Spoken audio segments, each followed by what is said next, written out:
कृष्ण। तो कल हमने डिस्कस करा था बेसिकली कि भगवत गीता के इम्पोर्टेंस के ऊपर चर्चा करा कि सबसे पहले कि अगर हमें कई बार लगता है कि भगवत गीता अगर हम पढ़ रहे हैं तो अ, समय का कितना यूटिलाइजेशन है, नहीं है, प्रैक्टिकल क्या एप्लीकेशन है। तो इसके विषय में हमने दो इम्पोर्टेंट पर्सनालिटीज के विषय में चर्चा करा था कि किस तरीके से खुद जो विक्रम साराभाई थे, तो वो खुद बताते हैं कि I am Vikram Sarabhai because of Bhagavad Gita. And फिर कल हमने श्रीधरन जी जो हैं मेट्रोमैन, उनके विषय में भी हमने चर्चा करा। उनका खुद का रियलाइजेशन था। उनसे जब पूछा गया कि आपने मैनेजमेंट वगैरह तो कहीं एमबीए करा नहीं है, फिर भी इतना बढ़िया मैनेजमेंट आप क्यों कर रहे हैं, तो बताते थे कि भगवत गीता से। तो 45 मिनट डेली भगवत गीता वो पढ़ते थे। तो ऐसे जो मतलब काफी रिस्पेक्टफुल पर्सन्स हैं, वो भी भगवत गीता को ही अपना सब कुछ क्रेडिट देते हैं। इवन एपीजे अब्दुल कलाम और भी कई सारे लोग हैं। तो हमने ये चीज समझा था कि एक्चुअली ठीक है, जिसको जो सक्सेस, जो यश या अपयश आना है, सुख दुख आना है, वो तो ठीक है, अपने कर्म है। लेकिन व्यक्ति जहाँ पे भी रहेगा, चाहे वो स्पेस, चाहे वो वहाब एटॉमिक रिसर्च सेंटर का फाउंडर हो, मेट्रोमैन हो, या कोई प्यून की सेवा कर रहा हो, जो भी जिस पोजीशन पे है वो वहां पे बेस्ट रहेगा, है ना। अगर भगवत, क्योंकि ये मैटर करता है एटीट्यूड का, तो ये एटीट्यूड भगवत गीता हमें सिखाती है। तो ये हमने चर्चा करा। दूसरा महत्वपूर्ण पॉइंट चर्चा करा कि क्यों शिला प्रभुपाद जी ने श्रीला बलदेव विद्याभूषण प्रभुपाद जी को अपना ये पूरी भगवत गीता डेडिकेट करा। तो उसमें हमने समझा कि किस तरीके से भगवत गीता मतलब जैसे भगवान कृष्ण के साथ जो राधा रानी है, उनकी ही सेवा बीच में बंद हो गई थी।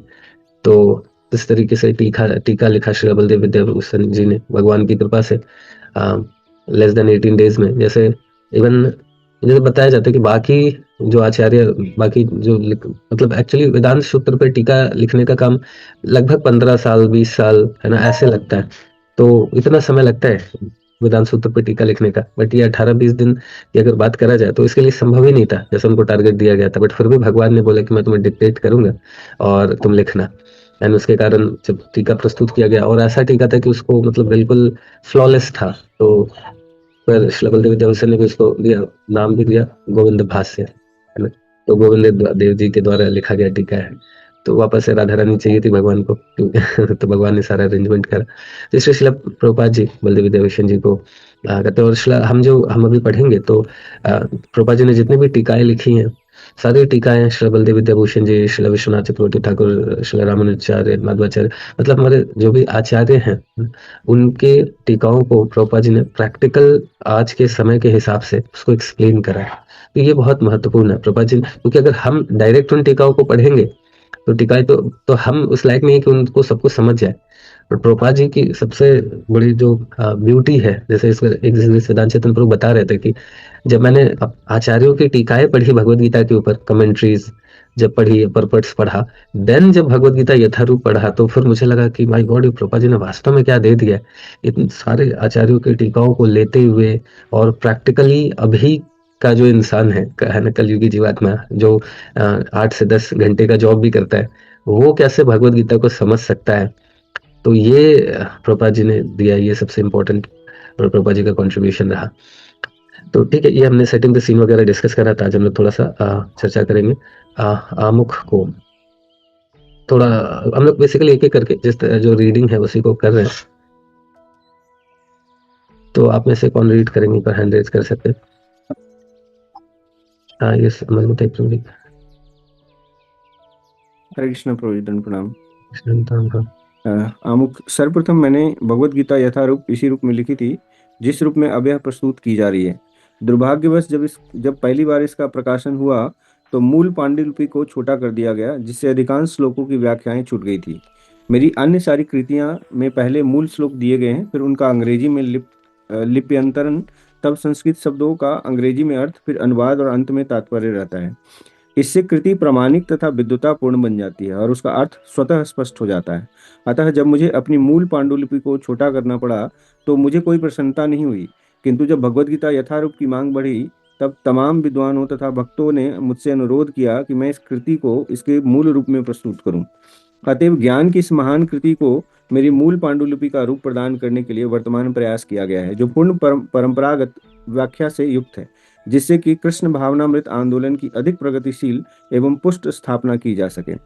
हमारा कृष्ण भावनामृत आंदोलन मौलिक ऐतिहासिक दृष्टि से प्रामाणिक, सहज तथा दिव्य है, क्योंकि यह भगवत गीता यथारूप पर आधारित है। यह संपूर्ण जगत में विशेषतया नई पीढ़ी के बीच अति लोकप्रिय हो रहा है। यह प्राचीन पीढ़ी के बीच भी अधिकाधिक सुरुचि प्रदान करने वाला है। प्रौढ़ इसमें इतनी रुचि दिखा रहे हैं कि हमारे शिष्यों के पिता तथा पितामह हमारे संघ के आजीवन सदस्य बनकर हमारा उत्साहवर्धन कर रहे हैं। लॉस एंजलिस में अनेक माताएं तथा पिता मेरे पास यह कृतज्ञता व्यक्त करने आते थे कि मैं सारे विश्व में कृष्ण भावनामृत आंदोलन की अगुवाई कर रहा हूँ। उनमें से कुछ लोगों ने कहा कि अमेरिकी लोग बड़े ही भाग्यशाली हैं कि मैंने अमेरिका में कृष्ण भावनामृत आंदोलन का शुभारंभ किया है, किंतु इस आंदोलन के आदि प्रवर्तक तो स्वयं भगवान कृष्ण है, क्योंकि यह आंदोलन बहुत काल पूर्व प्रवर्तित हो चुका था और परंपरा द्वारा यह मानव समाज में चलता आ रहा है। यदि इसका किंचित मात्र श्रेय है तो वह मुझे नहीं, अब तो मेरे गुरु कृष्ण कृपा मूर्ति ओम विष्णुपाद परमहंस परिव्राजकाचार्य 108 श्रीमद भक्ति सिद्धांत सरस्वती गोस्वामी महाराज प्रभुपाद के कारण है। ना ठीक है, जस्ट यहाँ पे थोड़ा होल्ड करिएगा प्रोजेक्ट, थैंक यू। तो देखिए, श्रीला प्रभुपाद जी से जब पूछा गया था, कई बार प्रभुपाद जी ने बताया है कि जो मेन रीजन श्रीला प्रभुपाद जी का आने का है भगवत धाम से यहाँ पे, तो वो सब है यही बुक्स लिखना, भगवत गीता जैसे ग्रंथों को देना, इतना सब मतलब प्रभुपाद जी ने क्लियरली बोला है कि मुझे इसके लिए ही भेजा है भगवान ने। बट स्टिल ये ऐसा नहीं जस्ट बाय वर्ड्स बोल रहे हैं, श्रीला प्रभुपाद जी का ये बिल्कुल रियलाइजेशन रहा है कि जो भी कुछ अगर सक्सेसफुल हो पा रहा हूँ मैं, तो ये सिर्फ और सिर्फ किसके कारण है, मेरे गुरु महाराज जी की कृपा के कारण, है ना। एक बार ऐसे श्रील प्रभुपाद जी बताते हैं कि I am just fool in front of my guru Maharaj. एक बार उनके शिष्य उनके गुरु महाराज से कंपेयर करने लगे कि आपने तो इतना कुछ कर दिया, आपके गुरु से भी ज्यादा कर दिया, ऐसा करके तो तुरंत प्रभुपाद जी बहुत हम ह्यूमिलिटी के साथ और बहुत मतलब बहुत पेन में कि ऐसा क्यों आप कंपेयर कर रहे हो, इस तरीके से बताते हैं कि I am just a fool in front of my guru Maharaj. तो जैसे हमने शुरुआत में फर्स्ट डे वन में चर्चा करी थी कि भगवत गीता को समझने के लिए one of the most important quality है वो है ग्रेटफुलनेस। तो श्रीला प्रभुपाद जी ये सारा जो डेडिकेशन है, मतलब श्रीला अपने गुरु महाराज जी को बताते हैं कि जो भी कुछ सक्सेस हो रहा है मेरे गुरु महाराज के कारण है।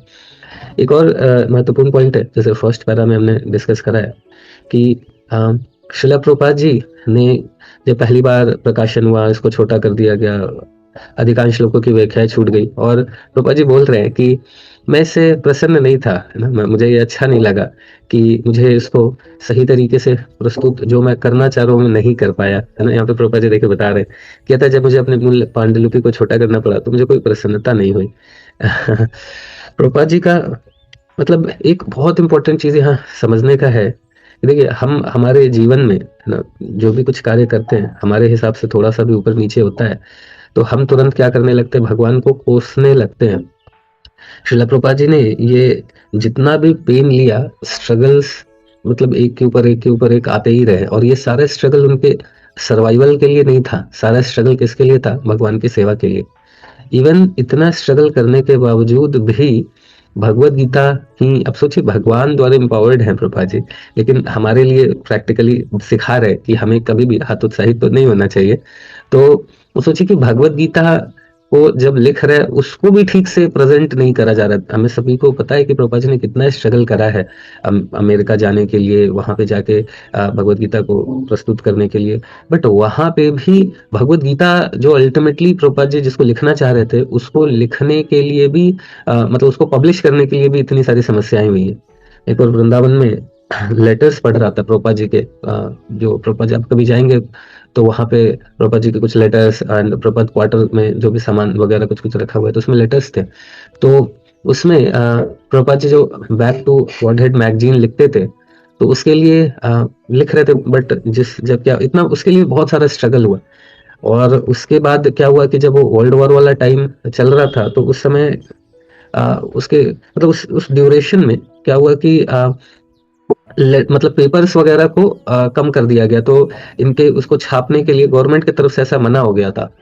तो मतलब उसको प्रिंट करने के लिए प्रभुपाद जी ने कितना स्ट्रगल किया, और जैसे ही शुरुआत हुई तुरंत बंद कर दिया गया।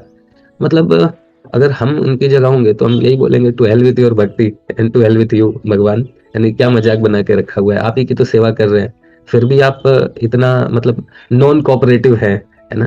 बट मतलब यही ऑब्वियस सी बात है, सोच के देखिए कि इतना स्ट्रगल करने के बाद कोई चीज शुरुआत हो रही है और उसके बाद भी उसमें मतलब अब इतने अड़चनों के बाद, इतना स्ट्रगल के बाद, इतने सारे चैलेंजेस के बाद कोई चीज शुरू हो, और शुरू होने के बाद इमीडिएटली फिर उसमें फिर से अड़ंगा लग जाए, तो व्यक्ति फ्रस्ट्रेट होगा ना, एक लिमिट होता है। ये क्या है, हर जगह हर मतलब हर कुछ भी कर नहीं पा रहे हो, तो फिर तो लगेगा कि हम क्या बोलेंगे, हम यही बोलते हैं ना, भगवान चाहते ही नहीं है। हम तुरंत तो यही बोलना शुरू कर देते हैं ना कि भगवान चाहते ही नहीं है कि हम भक्ति करें, हम माला करें, हम सेवा करें, है ना। बट देखिए प्रभुपाद जी ने ये नहीं बोला कि हम भगवान चाहते ही नहीं है, लगे रहे, बोले भगवान कैसे नहीं चाहेंगे, है ना। तो हमें समझना चाहिए, हमारे साथ में जब ऊपर नीचे चीजें होती है, हम बोलते हैं ना भगवान चाहते ही नहीं हम भक्ति करें, भगवान क्यों नहीं चाहेंगे, भगवान हम कैसे भी हैं, ऐसे वैसे जैसे तैसे भी हैं, बट है तो भगवान के ही, तो भगवान क्यों नहीं चाहेंगे। बट कई बार भगवान हमारी सिंसियरिटी को चेक करने के लिए थोड़ा, कई बार हमें दे देते हैं भगवान भक्ति या सेवाएं, और उसमें जो चैलेंजेस आते हैं उसमें भी हम लगे रहते हैं, तो वो वास्तव में हमारी सिंसियरिटी को प्रूव करता है ना। और वास्तव में हम यही जो सिंसियरिटी है वही भगवान को दे सकते हैं, और कुछ नहीं दे सकते, क्योंकि हर कुछ हम भक्ति भी कर रहे हैं भगवान की कृपा से, जो भी कुछ कर रहे हैं भगवान की कृपा से ही कर रहे हैं। तो हमारा क्या है, तो हमारा यही है सिंसियरिटी को प्रूव करना। तो यहाँ पे शिला प्रभुपाद जी अपने एग्जाम्पल के माध्यम से बता रहे हैं कि सोचिए इतना सब कुछ होने के बाद, अमेरिका जाने के बाद फाइनली भगवत गीता छपी, उसको भी ठीक से नहीं छापा गया। तब भी प्रभुपाद जी मतलब प्रसन्न नहीं थे, फिर से लगा कि वापस और स्ट्रगल करें, एंड फाइनली भगवत गीता जिस रूप में भी है उस रूप में फिर प्रस्तुत हो पाएगी। तो कितना स्ट्रगल है ना। तो यहाँ पे हमें समझना होगा कि ठीक है, भगवान हमसे बस एक ही चीज दे सकते हैं भगवान को, वो है अपनी सिंसियरिटी। और सिंसियरिटी देने का क्या मतलब है कि चीजें जब अनफेवरेबल हो तब भी हम भक्ति में लगे रहें, भगवान की सेवा में लगे रहें। जब हम फेवरेबल हैं, रिस्पेक्ट मिल रहा है, लोग पूछ रहे हैं, सब कुछ बढ़िया चल रहा है ना, तो फिर हम कर रहे हैं, तो फिर तो ठीक है, भगवान उससे प्रसन्न होते हैं। लेकिन बिल्कुल अनफेवरेबल सिचुएशन है ना, तब भी अगर हम भगवान की सेवा में लगे हुए हैं, तो वास्तव में वो भगवान उससे बहुत प्रसन्न होते हैं। और हमारे खुद के आचार्य जो अपने आचरण से सिखाते हैं, है ना, आचार्य मतलब ही वो आचरण से सिखाए, तो वो यहाँ पे परफेक्ट एग्जाम्पल है ना। तो बिल्कुल ऐसा फिर एक और पैरा में हमने यहाँ पे देखा कि प्रभुपाद जी बता रहे हैं कि भगवत गीता जब इसको फाइनली छापा गया इस रूप में, तो मतलब सभी लोग के बीच में ये बहुत लोकप्रिय हुई, हर व्यक्ति को, तो कई सारे डिवोटीज, उनके पिता माता सभी लोग। ये जस्ट मैं अभी पढ़ रहा था तो मुझे याद आया, आप हम लोग नॉर्मली सुनते हैं कि भगवत गीता किसी को कूड़ेदान में मिली और वो भी पढ़ लिया और उसका भी उद्धार हो गया, ऐसा करके।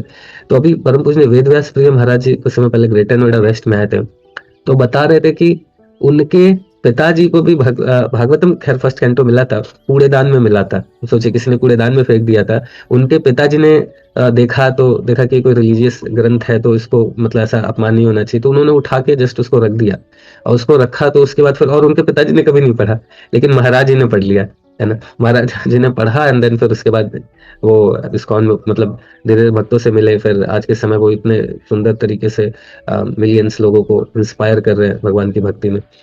तो मतलब कितना महत्वपूर्ण है, कितना पोटेंट है। आप सोचिए कि कूड़ेदान से भी निकल के कोई एक सन्यासी बन गया, कूड़ेदान में जो बुक पढ़ी थी उसको पढ़ के भी, है ना। तो इतना पोटेंट है ये भगवत गीता।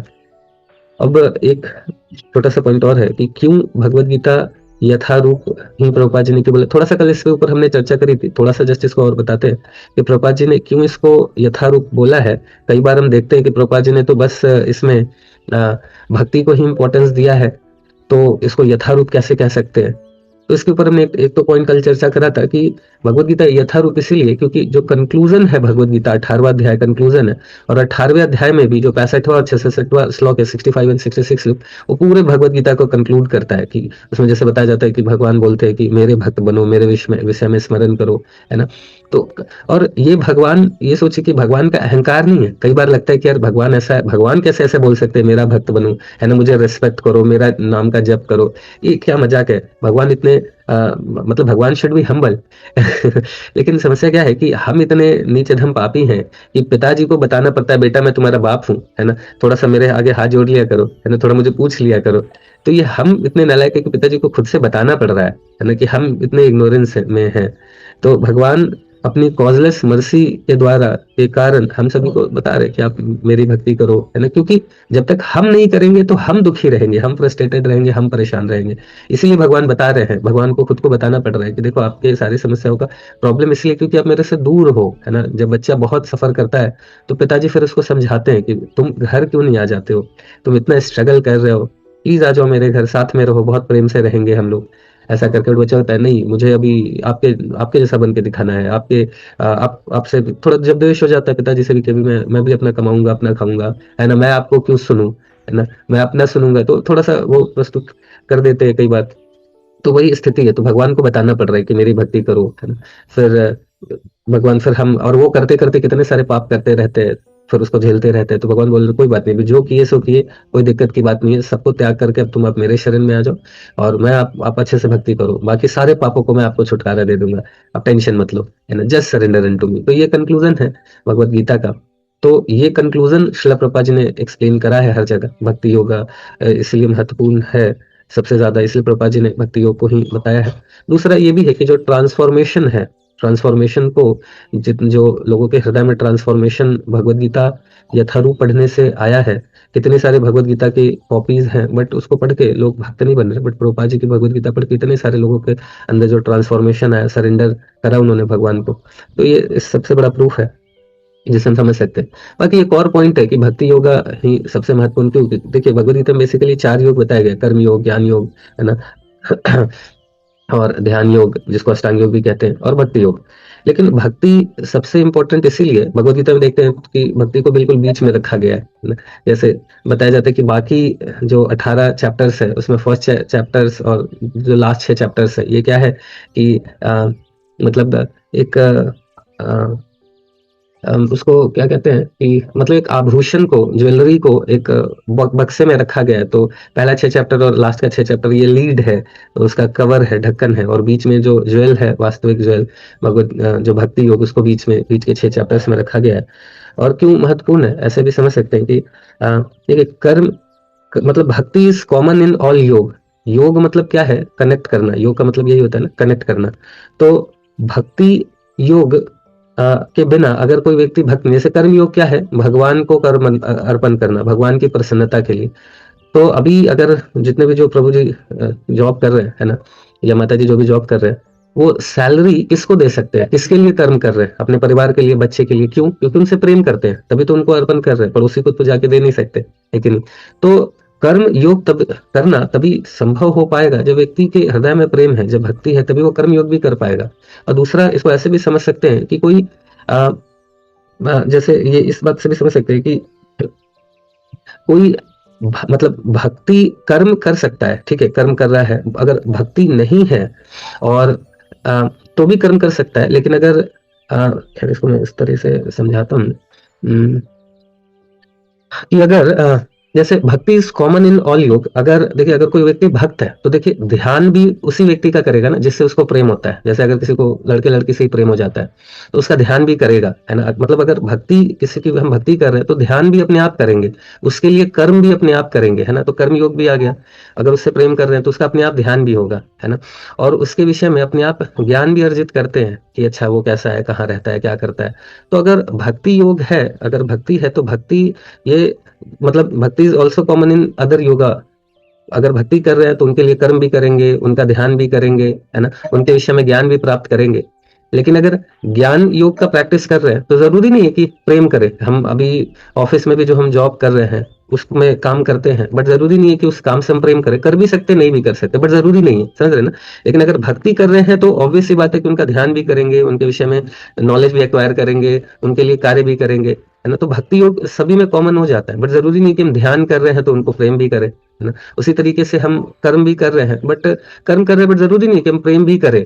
लेकिन अगर प्रेम कर रहे हैं तो जरूरी है कि हम उनके लिए कार्य भी करेंगे, समझ रहे। तो ये जो है ये कॉमन है।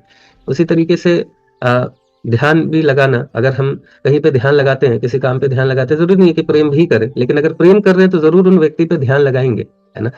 जैसे अपने चाहे वो भगवान को मारने के लिए जितने भी असुर आते थे, है ना, कंस भी बहुत ध्यान लगा के रखा था भगवान के ऊपर, कैसे इसको मारे, बट प्रेम नहीं कर रहा था, है ना। बट राधा रानी प्रेम करती हैं भगवान को तो ध्यान भी लगाती हैं। तो जितने भी, तो भक्ति योग क्या है, भक्ति योग में ये सारी योग आ जा रहे हैं, और ये सारी योग का जो अल्टीमेट परफेक्शन है वो क्या है, भक्ति योग, है ना। क्योंकि अगर व्यक्ति कर्म कंसिस्टेंटली करेगा तो तभी कर सकता है जब उसको प्रेम करे। व्यक्ति को जिसको प्रेम करे उसी के लिए कंसिस्टेंटली और हृदय से कर्म कर पाएगा। जिसको प्रेम कर रहा है उस पे ही हमेशा ध्यान लगा सकता है। बिना प्रेम किए ध्यान हम कुछ समय तक के लिए तो लगा सकते हैं, ऑफिस जाते हैं, सैलरी मिल रहा है, कुछ समय तक तो लगा सकते हैं, बट जैसे ही ऑफिस से छूटते हैं मोस्टली हम, चलो अब ऑफिस खत्म हुआ, अब हटाओ, है ना।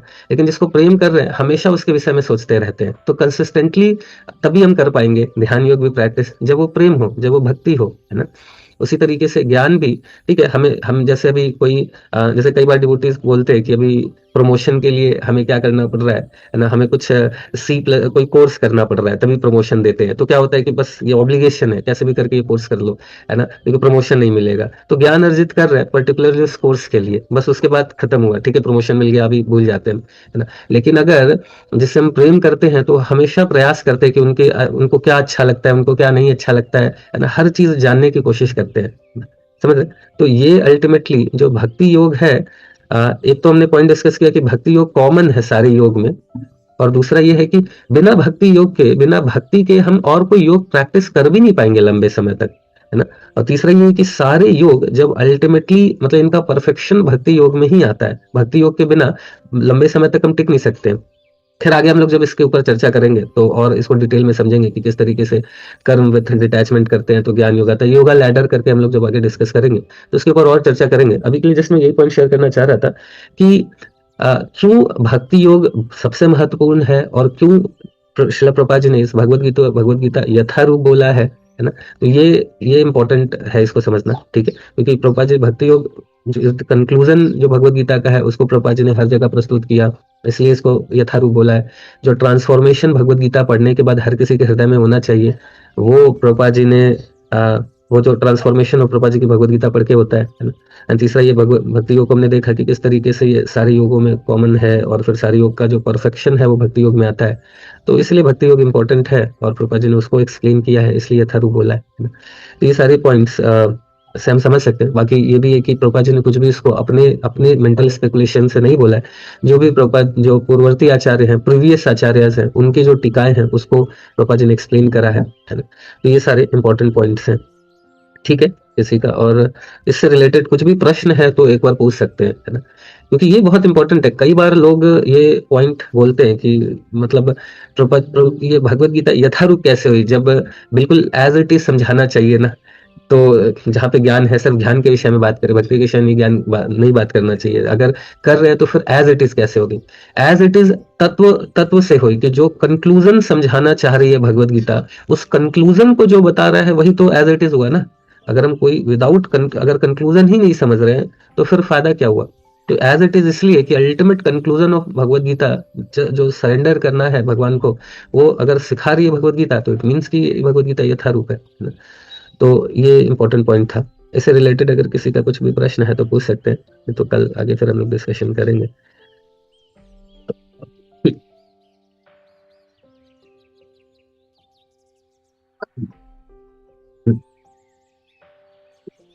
और मल्ली तो जी आपके पूछ रहे थे, हाँ शैली माता जी बताइए।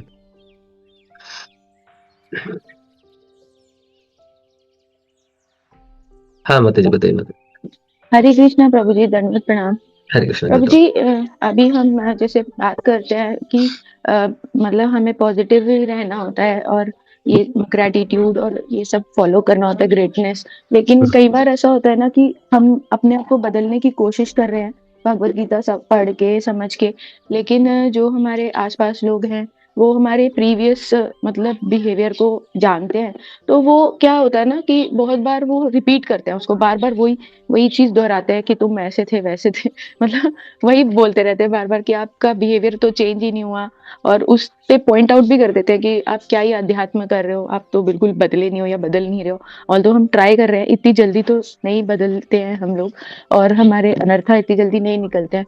तो कई बार इतना ज्यादा प्रोवोकेशन हो जाता है कि वो इतना ज़्यादा बोल देते हैं ना कि आप पूरी तरह घायल हो जाते हो या छिल जाते हो, तो फिर वो चीज़ें भूल पाना भी बड़ा मुश्किल होता है कि मतलब जब हम भक्ति मतलब जैसे जप कर रहे हैं या वो कर रहे हैं ना, तो वो चीज़ें बार-बार ना चाहते हुए भी माइंड में आती हैं कि ऐसा क्यों हुआ या मैं कैसे इस बिहेवियर को सुधारूँ? ऑल्दो हम उस पे वर्क कर रहे हैं, बट वो बहुत एक जैसे पानी में कोई पत्थर फेंक देता है, बहुत देर तक वेव्स आती रहती है, वैसे वो वेव्स आती ही रहती हैं, आती ही रहती हैं। तो प्रभु जी, उनका माइंडसेट चेंज करने में हम अगर एनर्जी लगाएँगे तो वो तो वेस्ट ऑफ टाइम कहलाएगा ना। तो मतलब क्या करना चाहिए इस सिचुएशन में, हमें कैसे थोड़ा वो रहना चाहिए रिलैक्स्ड और कंटिन्यू करना चाहिए भक्ति विदाउट गेटिंग डिस्ट्रैक्टेड या डिसअपॉइंटेड? जैसे माता जी सिद्धांत चैतन्य प्रभु जी ये चीज बता रहे थे कि अगर हमने कुछ गलती करा है पास्ट में, है ना, अगर हमने कुछ गलती करा, आज हम भक्ति में आए तो हम पहले नहीं पता था, ठीक है, अभी हमने गलती करा और अभी हम भक्ति में आ गए एंड देन हमें रियलाइज हो रहा है कि वास्तव में हमने गलती करी है जिससे लोग प्रभावित हुए हैं, है ना, डिस्टर्ब हुए हैं, दुखी हुए हैं। तो आज अगर हम वास्तव में हमारे कर्मों को एक तरीके से प्रायश्चित करना चाहते हैं, तो अभी जब हम सुधर रहे हैं तो लोग अगर उसको भी पुराने जैसा ही मान के अगर ट्रीट कर रहे हैं, थोड़ा सा ये बोल भी रहे हैं, तो भी कोई दिक्कत नहीं है। हमें बहुत ह्यूमिलिटी के साथ उसको टॉलरेट अगर हम कर लेते हैं, यही समझ के टॉलरेट करना चाहिए कि हमारे पुराने कर्मों का ये प्रायश्चित है। जैसे जगाई मधाई जब भक्त बन गए, उनकी दीक्षा हो गई जगदानंद एंड ऐसा करके, जब उनका इनिशिएशन हो गया तो जब हरिनाम करते थे, तो जब वो लोग पावरफुल थे, बदमाश नंबर 1 और 2 थे, तो उनको तो कोई कुछ छू नहीं सकता था। लेकिन जब वो भक्त बन गए, जब वो विनम्र बन गए, है ना, तो उनको लोग पत्थर मारते थे तो जब उनका खून निकल जाता था तो वो क्या करते थे कि वो पत्थर उठा के सामने वाले व्यक्ति को देते थे कि लो, ये सारा गंदा खून बचा हुआ है, भरा हुआ है, अभी इसको आप मार के निकाल दे रहे हो, अच्छा है, मेरे कर्म खत्म होंगे। तो हमें कोई पत्थर तो मार नहीं रहा है, थोड़ा बहुत कुछ हार्श बोल सकता है, बट हमने भी कितना हार्श बोला है, कितने लोगों का हृदय, ये बात हम जब रियलाइज करते हैं बार बार, है ना, कि हम जब रियलाइज करेंगे कि हमने कितनी गलतियां करी है, हमने कितना हार्श किया है, तो देन फिर ये इजी होगा, है ना। तो वही चीज है कि अदरवाइज डिफिकल्ट होगा जब तक कि हम रियलाइज नहीं करेंगे, है ना। जैसे अगर जो जगाई मधाई है वो ये सोचते कि अभी अभी तो हम सुधर गए, अभी ये लोग क्यों मार रहे हैं, तो वो और फ्रस्ट्रेट होते। लेकिन उन्होंने ये सोचा कि नहीं, ठीक है, अगर हम भक्ति में आ गए और तो हमने जो किया है वो गलत किया है, तो गलत करा है, तो फिर अभी इसको प्रायश्चित कर रहे हैं। तो ये मतलब वो ये सोचते हैं कि हमें तो मतलब इतना इतना हमें कष्ट मिलना चाहिए, ये कष्ट तो कुछ भी नहीं है जो हमने गलतियां करी हैं। तो ये कि हमें जब ये रियलाइज होगा कि वास्तव में हम इतने नीचे धम पापी रहे हैं, भक्ति में आने से पहले इतना बदमाश रहे हैं, इतना हमने हर्ट करा है सबको, तो अभी जो मिल रहा है वो अच्छा है, मेरे कर्म कट जाए और मैं आराम से अच्छे से भक्ति कर सकूं। तो इस तरीके से हम अगर समझें तो बहुत ईजी होगा। जी प्रभु जी। प्रभु ऐसे ही हो रहा है, कुछ कोशिश तो यही कर रहे हैं, बट वो बार बार ऐसे ना बीच बीच में आ रहा है कि थॉट्स रियलाइज करना आए मतलब जा रहे हैं। करेक्ट, मैं समझ रहा हूँ, वही है कि बार बार हम जब इस तरीके से करेंगे कि हम इससे बुरा डिजर्व करते हैं, हम ऐसा सोचते हैं कि हम तो बहुत अच्छा डिजर्व करते हैं, हमें खराब मिल रहा है। लेकिन जब हम ये समझेंगे कि वास्तव में हम बहुत इससे भी कई गुना बेकार डिजर्व करते हैं, अभी जो भी मिल रहा है वो तो भगवान की कृपा है, अदरवाइज हमारे साथ और बुरा बर्ताव होना चाहिए। तो जो शुद्ध भक्त है ना, या जो शुद्ध भक्ति का प्रैक्टिस कर रहे हैं, वो इस चीजों को ऐसे ही देखने का प्रयास करते हैं। तो हमें भी इस अपॉर्चुनिटी को यूटिलाइज करना चाहिए, है ना। जैसे हम शुद्ध भक्त नहीं है, फिर भी शुद्ध भक्ति कर सकते हैं। कैसे कर सकते हैं? शुद्ध भक्तों को फॉलो करते हुए। तो जो शुद्ध भक्त है वो ऐसे ही सोचते हैं कि हम तो इससे भी बुरा डिजर्व करते हैं, तो भगवान की कृपा है ना, जो भगवान हमें ये दे रहे हैं। तो ऐसा जब हम सोचेंगे तो बहुत इजीली फिर हम जितने भी कष्ट आ रहे हैं, क्योंकि हमें ये समझना है कि हम अगर भक्ति में आ गए, भगवान के शेल्टर में आ गए, तो हमारे साथ जो भी हो रहा है वो कुछ रैंडम नहीं हो सकता है, वो भगवान के सुपरविजन में ही हो रहा है। तो अगर भगवान चाह रहे हैं हम प्रायश्चित करें, तो हमें खुशी खुशी प्रायश्चित कर लेना चाहिए। जिस दिन हमारा प्रायश्चित खत्म होगा, भगवान अपने आप सब सही कर देंगे। तभी तो प्रायश्चित करवाना चाहते हैं भगवान, तुम करें। ठीक है माता जी? जी प्रभु जी। प्रभु जी ठीक। जी प्रभु जी। प्रभु जी, इस प्रोसेस में कभी कभी बस ये भी हो जाता है कि हम ना अपने आप को अकेला भी फील करने लगता है। उसमें भी मैं कोशिश तो यही कर रही हूँ कि यही याद रखूं कि सिर्फ और सिर्फ जो सहारा है वो तो भगवान ही होते हैं। मतलब हम अकेले कैसे हो सकते हैं अगर भगवान हमारे साथ है, क्योंकि बाकी कोई मटेरियलिस्टिक लोग उस टाइम फिर हेल्प नहीं करते हैं। और आपको मटेरियलिस्टिकली अलोन लग सकता है, लेकिन स्पिरिचुअली आपको लगता है कि हाँ भगवान है साथ में, वो आपको साथ दे रहे हैं। प्रभुपाद जी भी है, गुरु परंपरा भी है माता जी, भगवान के साथ साथ हम जब उनको पढ़ रहे हैं, उनको समझ रहे हैं, उनके हिसाब से जीवन जीने का प्रयास कर रहे हैं। प्रभुपाद जी ने बोला है, I shall always remain in my books, I shall never die, है ना। जो पढ़ेंगे वो यूटिलाइज करेंगे। तो हम हमारे आचार्य, हम अपनी वाणी के माध्यम से, है ना, अपने इंस्ट्रक्शंस के माध्यम से तो हमेशा हमारे साथ है। श्रील प्रभुपाद जी ने इतना स्ट्रगल सहा, कैसे सह लिया। वो हमेशा बोलते थे कि आई एम नेवर अलोन, मेरे गुरु महाराज हमेशा मेरे साथ है ना। तो उसी तरीके से हमें समझना चाहिए कि भगवान तो है ही साथ साथ, हम जब हमारे आचार्यों के इंस्ट्रक्शंस को फॉलो कर रहे हैं तो वो भी साथ में है। वो भी हमें एम्पावर करेंगे ही करेंगे अगर हम उनके इंस्ट्रक्शन को जेन्युइनली फॉलो कर रहे हैं तो, है ना। अगर हम फॉलो कर रहे हैं तो क्यों नहीं करेंगे, 100% करेंगे। ठीक है, ठीक है। थैंक यू प्रभु जी। हरे कृष्ण। हरे कृष्ण। ठीक है, यहाँ पे रुकते हैं, फिर समय हो गया। हरे कृष्ण। श्रील प्रभुपाद जी की जय, भगवती यथारूप की जय, अनंत कोटि वैष्णव की जय। हरे Krishna Krishna Krishna, Hare Hare, Hare Ram.